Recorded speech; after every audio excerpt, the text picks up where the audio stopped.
week, you talk about Congress. This week, the president told Congress that he has the power to carry out these strikes, in part because of the Congress's 2002 authorization for the use of force in Iraq.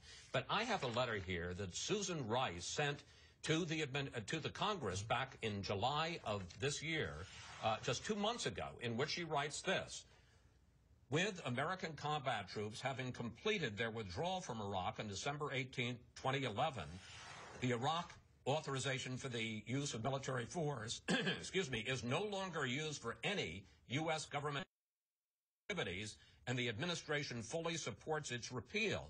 How can you go to war based on an authorization that you say is no longer the basis for any U.S. government activities, and this authorization, you wanted it repealed?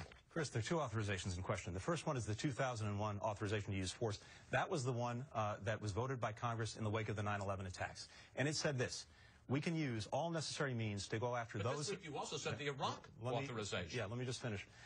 Two things.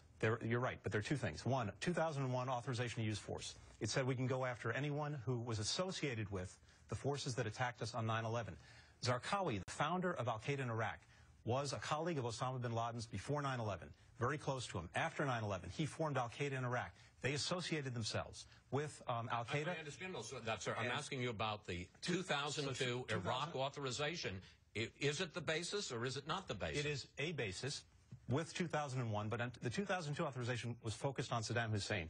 But it also said that if there are terrorist forces in Iraq that the Iraqi government is unable or unwilling to deal with, that gives us authorization to act as well. It's kind of embarrassing that 2 months ago you wanted to repeal it? We still would like to repeal it. We think what would be very helpful is if, one, Congress worked to give us a targeted, focused authorization. But while we welcome that, we don't need it. We have the 2001 authorization, and we have a basis in the 2002 authorization. Finally,